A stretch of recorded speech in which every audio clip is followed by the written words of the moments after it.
En medio del conflicto con la ciudad, el gobierno nacional aumentó la compensación para el transporte público del interior, que va a ser de 9.600 millones de pesos para el primer trimestre.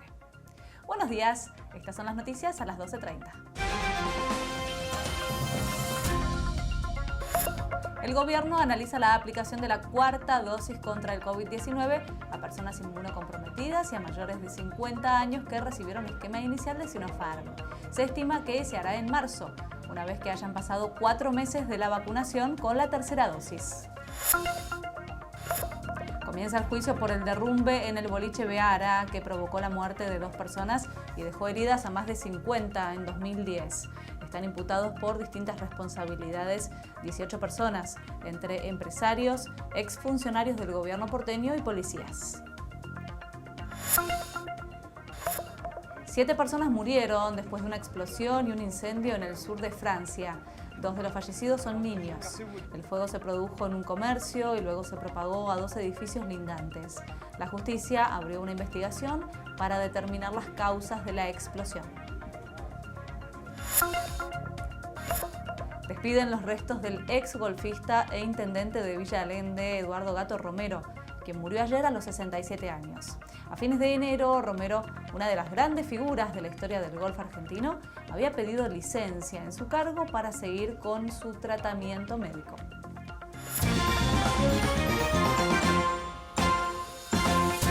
Vamos a repasar cómo está el tiempo en la ciudad de Buenos Aires.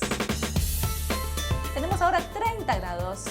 El cielo está despejado y para este lunes se espera una máxima de 31 grados. Por la noche la temperatura va a descender hasta llegar a los 25 grados. El Ministerio de Salud de la Nación va a aplicar la cuarta dosis de la vacuna contra el COVID-19 a quienes recibieron Sinopharm. En una primera etapa van a recibir la vacuna las personas inmunocomprometidas y los mayores de 50 años. Esta cuarta dosis se trata del refuerzo para quienes completaron el esquema primario de Sinopharm, que contempla 3 dosis. Se estima que la aplicación del refuerzo se va a hacer en marzo, una vez que hayan pasado 4 meses de la vacunación con la tercera dosis. El último reporte nacional de COVID-19 notificó 6.290 nuevos contagios. Es la cifra más baja en casi 2 meses. Además, se sumaron 94 muertes y hay 2.026 personas con coronavirus que están internadas en terapia intensiva. También bajaron los casos en la ciudad de Buenos Aires. Se registraron 1.078 positivos. La última vez que se había reportado una cifra similar había sido a mediados de diciembre. Además, se notificaron 6 muertes. En el sector público hay 97 pacientes internados en terapia intensiva. Esto representa una ocupación del 16,1%.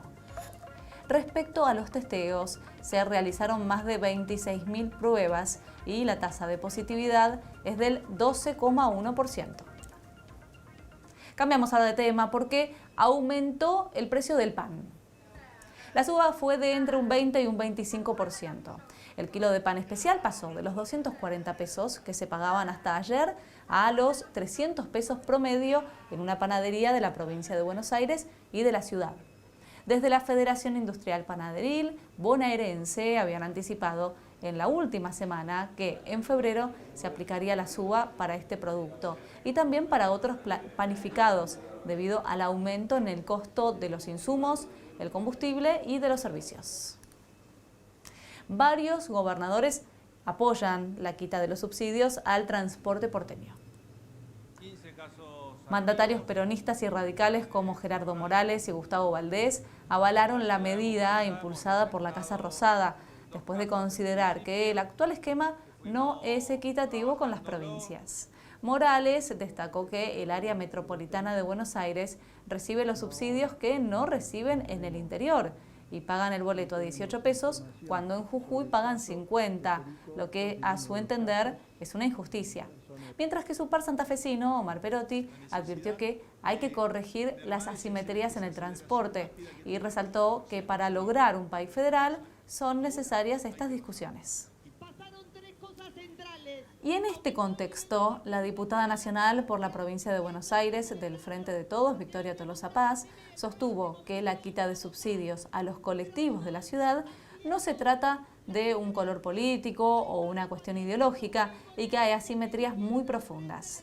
Al respecto, la legisladora remarcó, es un tema de cómo contribuir para que el esfuerzo del Estado Nacional redistribuya sus recursos de manera más equitativa.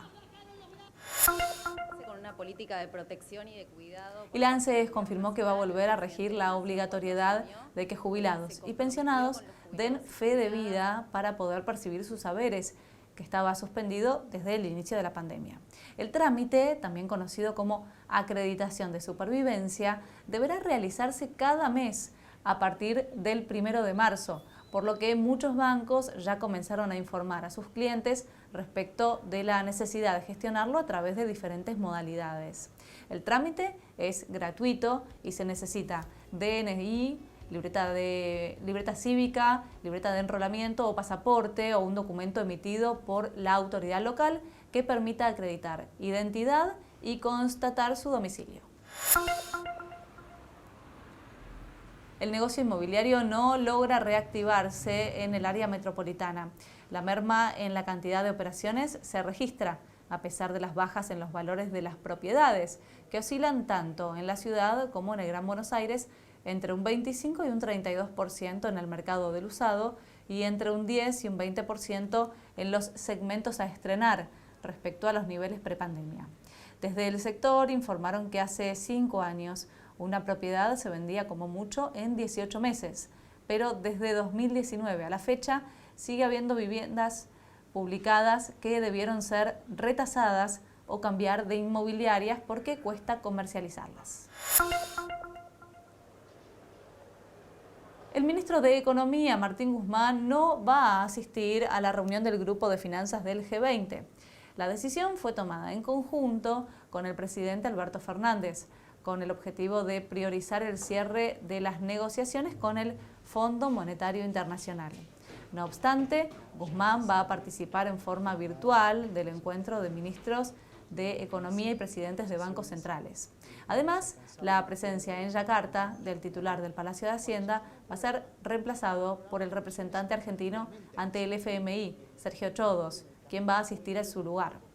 A la cita tampoco va a asistir la directora gerente del FMI, Kristalina Georgieva, ni la vicedirectora Gita Gopinath, aunque van a participar también en forma online.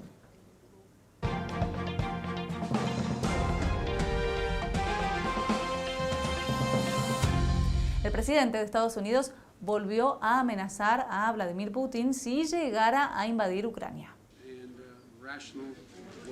Luego de una llamada telefónica que sostuvieron ambos mandatarios, la Casa Blanca emitió un comunicado con su posición sobre el conflicto.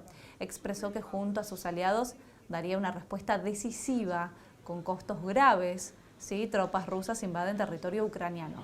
Moscú, por su lado, señaló a Washington y la Unión Europea por ignorar los puntos principales de sus demandas, en especial la expansión de las operaciones en la OTAN.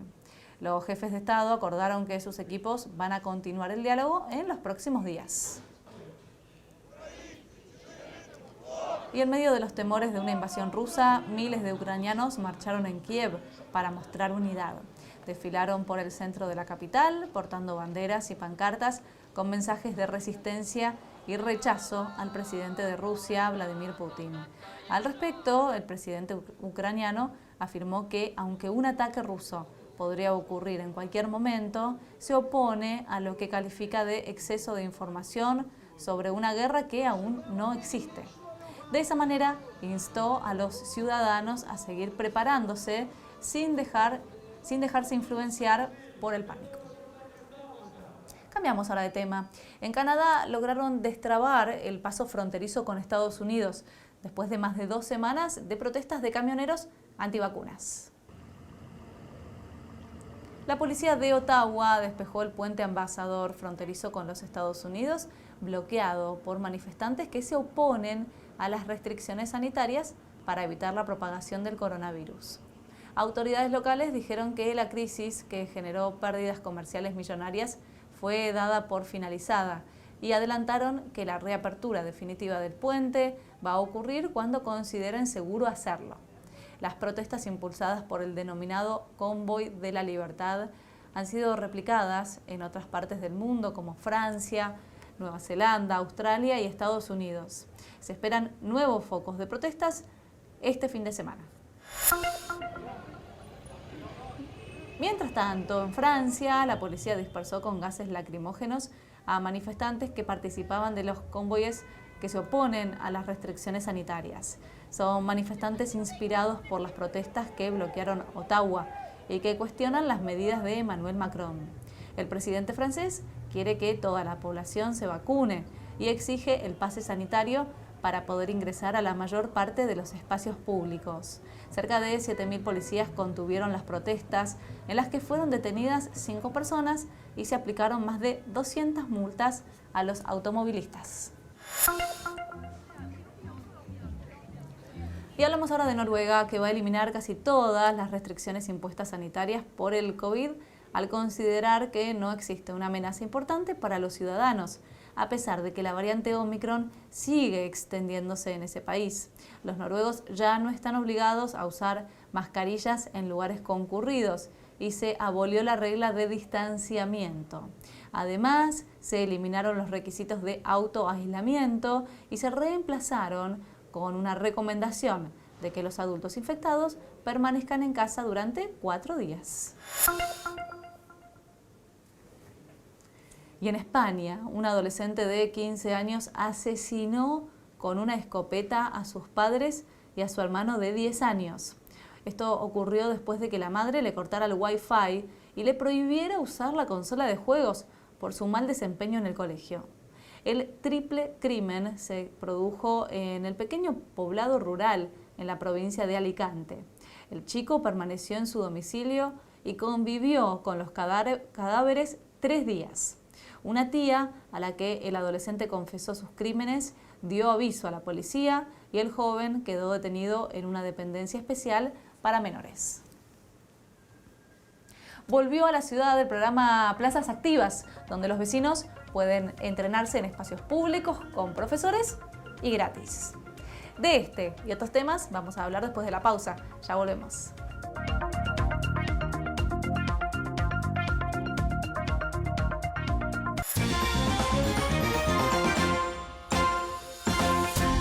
Mañana el presidente Alberto Fernández se va a presentar en Comodoro Pi para declarar en el juicio por la obra pública de Santa Cruz.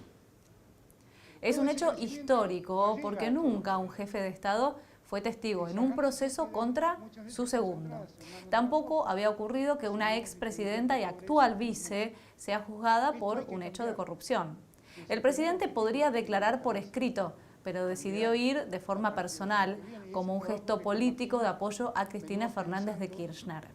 La vicepresidenta es una de las principales imputadas en esta causa. El juicio empezó en mayo de 2019 y fue la primera de las 5 causas penales contra Cristina. 3 de esos procesos se cerraron el año pasado. También está citado a declarar el 21 de febrero el titular de la Cámara de Diputados, hablamos de Sergio Massa.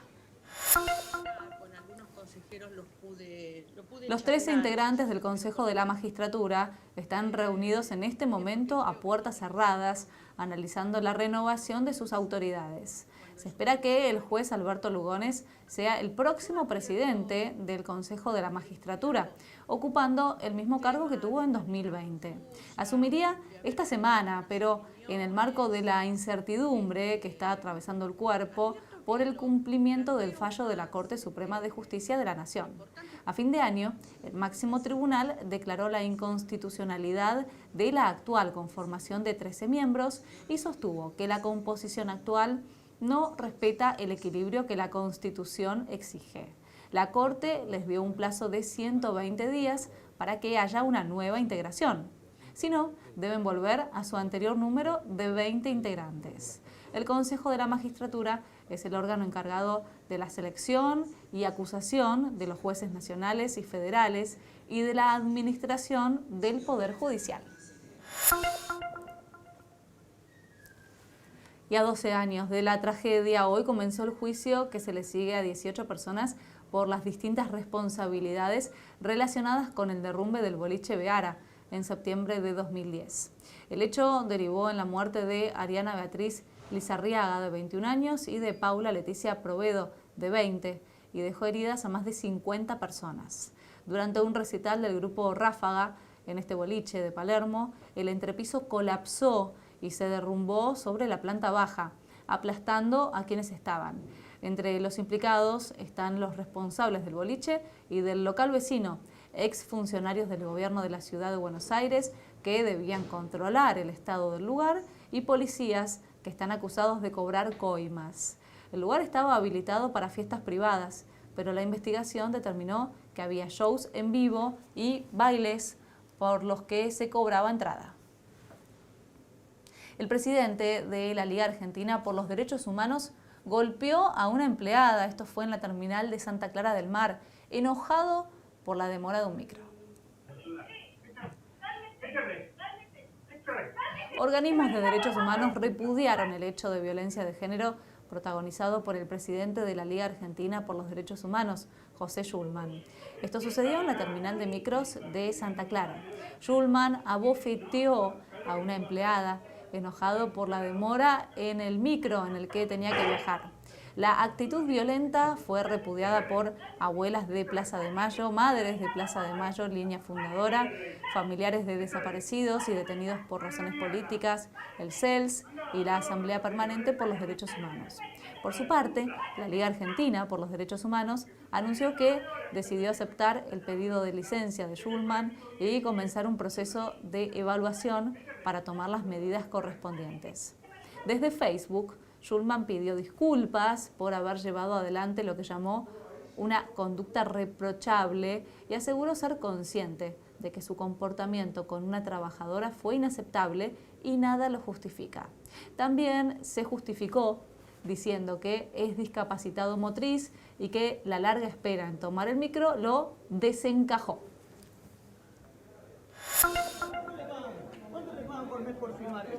Y en La Plata, los propietarios de un local gastronómico agredieron a agentes municipales que estaban intentando clausurarlo. Un llamado había denunciado ruidos molestos y al llegar los inspectores vieron que en la terraza había cerca de 80 personas bailando. La habilitación del local no correspondía con la actividad, por lo que empezaron a desalojarlo. Uno de los propietarios le dio un codazo en el pómulo al supervisor del operativo y la dueña agredió a una de las inspectoras generándole un corte en el rostro. Todo quedó grabado en el celular de la agredida. Después de controlar la situación, los inspectores clausuraron el lugar y radicaron una denuncia por lesiones. Cambiamos de tema porque siguen activos los incendios en Corrientes. Se calcula que el fuego afectó a casi el 6% del territorio de la provincia.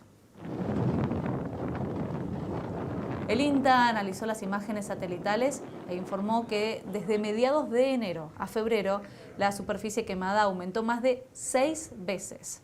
De 80.000 hectáreas dañadas se pasó a casi 519.000. Y en la localidad de Mercedes, a 200 kilómetros de la capital, el fuego alcanzó una estación del INTA y se quemaron 50 años de investigaciones. Las autoridades lograron salvar a los animales y al equipamiento de los laboratorios y de las oficinas. Por otra parte, en la localidad de Villa Olivari, un hotel quedó rodeado por el fuego y los huéspedes tuvieron que ser evacuados. Horas más tarde, los bomberos lograron apagar las llamas más cercanas.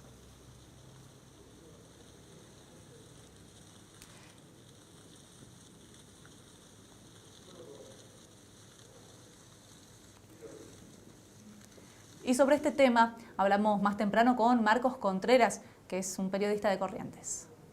El sábado hubo algo de lluvias, pero entre 8 y 10 milímetros, que además solamente fue en algunas zonas de la provincia, no llegó a gran parte de la provincia, lamentablemente, y esta semana los pronósticos indican que no habrá lluvias. De hecho hablan de que no habrá lluvia en los próximos 10 días en la provincia de Corrientes, y la verdad que la situación es cada vez más preocupante. Es muchísimo lo que se está incendiando y hay que tener en cuenta que vos fíjate que una hectárea de bosque implantado o deforestación, digamos, cuesta alrededor de $10.000, así que las pérdidas son millonarias.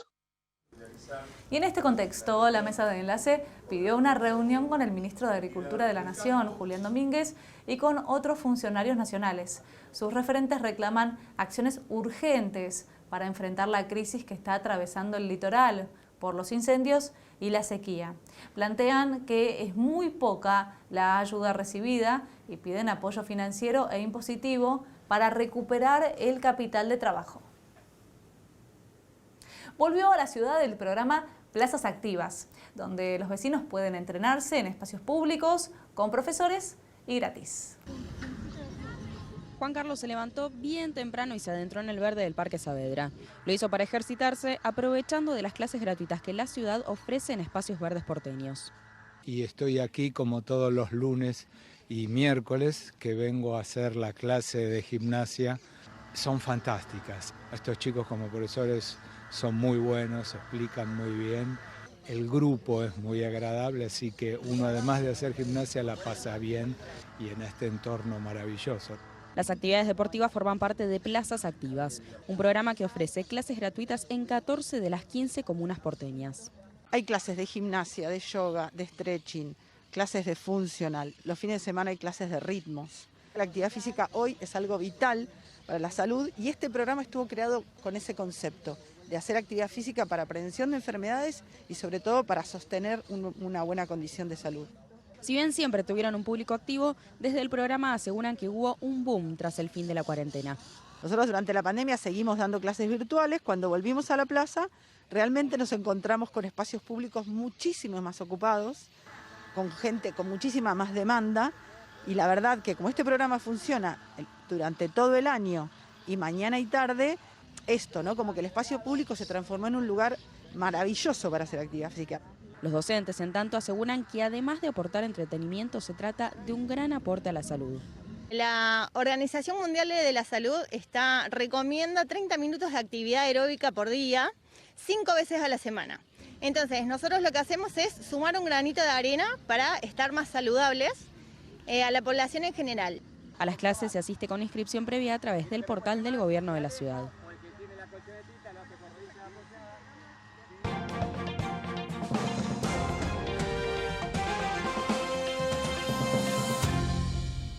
Hablamos de fútbol, hablamos de Boca, que empató con Colón en la Bombonera. Con un gol de Lucas Beltrán a los 85 minutos, después de una asistencia de taco del Pulga Rodríguez, el Zabalero igualó 1-1 con Boca en la primera fecha de la Copa de la Liga Profesional. El tanto del Ceney se lo convirtió Darío Benedetto de cabeza. En la previa del encuentro, Falcioni fue ovacionado por la gente de Boca. El próximo compromiso del equipo de Bataglia va a ser el miércoles a las 7 de la tarde en Mar del Plata ante Aldo Civi.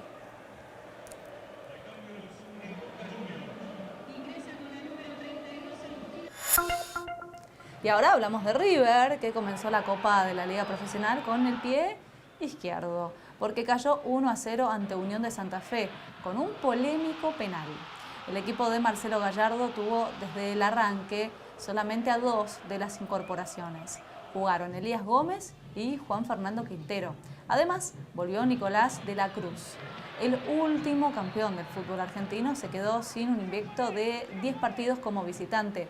Y el Tatengue terminó con una racha de 33 años sin victorias ante el Millo en su cancha.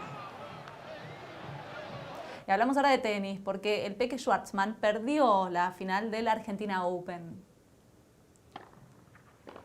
Se quedó con el primero de los sets por 7-5, pero no pudo sostener el ritmo y el noruego Casper Ruud se lo dio vuelta, ganando los otros dos parciales por 6-2 y 6-3. El Peque perdió en 2 horas y 34 minutos con el europeo, que estiró a 16 partidos invicto sobre polvo de ladrillo y reconquistó el trofeo que había ganado en 2020. Después de este partido, Schwartzman reconoció que le tocó un rival que jugó mejor y anunció que lo va a intentar el año que viene. Murió el Gato Romero, uno de los golfistas más destacados del país. El cordobés, que se destacó mucho en Europa, falleció a los 67 años, víctima de una enfermedad. Semanas atrás había pedido licencia en su cargo de intendente de Villa Allende debido a los problemas de salud que venía arrastrando desde hacía varios meses. El municipio confirmó la triste noticia a través de un comunicado. Con profundo dolor, la Municipalidad de Villa Allende informa que a los 67 años acaba de fallecer el intendente Eduardo Romero, para nosotros y para el mundo, el gato. Y se conoció el video del accidente de Verónica Lozano.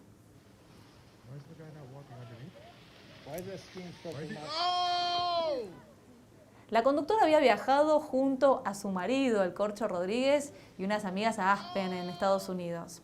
Ahí cayó desde una aerosilla a 7 metros de altura, después de resbalarse cuando estaba acomodando los palos. Lozano va a tener 3 meses de rehabilitación, esto después de que la operen de los talones que se lesionó. La conductora de Telefe agradeció por las redes sociales la preocupación y el amor de sus seguidores, a los que les contó que está bien y que está, por suerte, sin dolor. Y en Ushuaia aparecieron delfines varados y desorientados. Más de una decena de delfines se acercó a toda velocidad a la costa, donde quedaron varados en el muelle. Esta noticia se hizo conocida a través de este video que comenzó a circular en las redes. En la secuencia se ve cómo aleteaban con la cola muy cerca de la orilla, entre los buques y las embarcaciones deportivas. Se cree que estaban en búsqueda de alimento y se desorientaron.